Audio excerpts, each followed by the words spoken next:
আসসালামু আলাইকুম। ভয়াবহ বন্যার কবলে জার্মানি। দেশটির সংবাদ মাধ্যম ডয়চে ভেলের প্রতিবেদনে বলা হয়েছে, প্রবল বন্যায় রাবারের ডিঙিতে চড়ে উদ্ধার কাজ চালানোর সময় এক দমকল কর্মীর মৃত্যু হয়েছে। এছাড়া দক্ষিণ জার্মানিতে অন্তত একজন নিখোঁজ রয়েছেন। বন্যার কারণে বিভিন্ন অঞ্চলে রেল যোগাযোগ স্থগিত করা হয়েছে। এই অঞ্চলে আরও বৃষ্টিপাত হতে পারে বলে জানিয়েছে দেশটির আবহাওয়া দপ্তর। প্রতিবেদনে বলা হয়েছে, বাভারিয়ান শহর পাপেনহোফেন আন ডের ইলমের বিধ্বস্ত একটি বাড়ির বাসিন্দাদের উদ্ধারের জন্য বাড়িটিতে পৌঁছানোর চেষ্টা করছিলেন দমকল কর্মী। এ সময় ৪২ বছর বয়সী স্বেচ্ছাসেবী মারা যান। রোববার সকালে ওই ব্যক্তির দেহ উদ্ধার করা হয়। স্থানীয় কর্মকর্তারা জানিয়েছেন, রাবারের ডিঙিতে থাকা অন্য উদ্ধারকর্মীরা জীবিত আছেন। বাভারিয়া শ্রোবেনহাউসনে এক নারী তার বাড়ির বেসমেন্টে প্লাবিত হওয়ার পর নিখোঁজ হয়েছেন। মিডিয়ার রিপোর্ট অনুযায়ী, ওই এলাকায় আচমকা পানির স্তর বৃদ্ধির সময় বেসমেন্টে ছিলেন ৪৩ বছর বয়সী নারী। তারপর থেকে তার খোঁজ মিলছে না। বাড়িটি ধসে পড়েছে। ঘটনাস্থলে পুলিশ ও ডুবুরিদের মোতায়েন করা হলেও তার বাড়ির সর্বনিম্ন স্তরে প্রবেশ করতে পারেনি। রোববার সকালে কর্তৃপক্ষ ওই বাড়ি ও আশেপাশের এলাকা খালি করার সিদ্ধান্ত নেয়। রোববার জার্মানির আবহাওয়া সংস্থা ডিডব্লিউ ইতিমধ্যে বন্যাপ্লাবিত এলাকাগুলোতে নতুন করে ঝড় বৃষ্টি হতে পারে এমন সতর্কতা জারি করেছে। আবহাওয়া অফিস জানায়, উত্তর বাভারিয়া এবং বাডেন বুটেমবার্গের কিছু অংশে রোববার বিকেলে প্রতি বর্গ কিলোমিটার ৭০ লিটার পর্যন্ত বৃষ্টি হতে পারে। দানিউব ও অন্যান্য নদীর পানি বৃদ্ধির ফলে বাভারিয়ার একাধিক জায়গায় জরুরি অবস্থা ঘোষণা করা হয়েছে।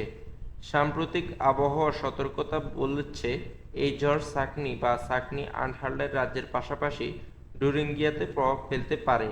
দানিউবের পানিতে প্লাবিত গুঞ্জমবার্গের এক অংশ দানিউব নদীর ক্রমবর্ধমান জলস্রোতের কারণে মিউনিখ এবং স্টুটগার্টের গুঞ্জনবার্গ শহর থেকে লোকজন সরিয়ে নিচ্ছে উদ্ধারকারীরা। মেয়র গেরহার্ড ইয়েওয়েনিশ একটি অনলাইন পোস্টে লিখেছেন, আমাদের শহরের এলাকায় বেশ কিছু অংশ প্লাবিত হয়েছে। লোকজনকে তাদের বাড়ি ও অ্যাপার্টমেন্টে থেকে নৌকা ও হেলিকপ্টারে করে উদ্ধার করা হচ্ছে। তিনি গুঞ্জেনবার্গের বাসিন্দাদের বাড়িতে থাকতে উদ্ধারকারীদের দেওয়া নির্দেশাবলী অনুসরণ করা এবং উদ্ধার কাজকে সহজতর করার জন্য রাস্তা বন্ধ রাখার আহ্বান জানান। দক্ষিণ জার্মানিতে বন্যার পরিস্থিতির পর বাভারিয়ান রাজ্যের প্রধান প্রিমিয়ার মার্কস সোডার বলেন, শুধুমাত্র তার রাজ্যে ৪০,০০০ উদ্ধারকারী মোতায়েন করা হয়েছে। তিনি সাংবাদিকদের বলেন, সবচেয়ে গুরুত্বপূর্ণ বিষয় হল দ্রুত উদ্ধারকারীদের প্রতিস্থাপনের ব্যবস্থা করা। বিশ্রাম না নিয়ে উদ্ধারকারীরা যত বেশি সময় কাজ করবে, তত বেশি ভুলের সম্ভাবনা রয়েছে। এছাড়া ক্লান্তির ফলে মৃত্যু এবং আঘাত পাওয়ার সম্ভাবনা থাকে।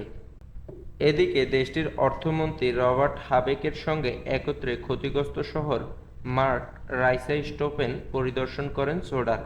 অর্থায়ন এবং লোকবল উভয় ক্ষেত্রে ফেডারেল সরকারের কাছ থেকে সমর্থন চান সোডার।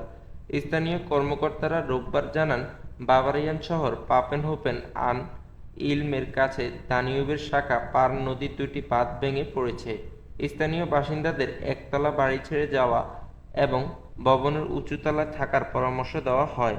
দমকল বিভাগের একজন মুখপাত্র বলেছেন, পাপেনহোফেন অঞ্চল এমনভাবে প্লাবিত হওয়ার ঘটনা নজিরবিহীন।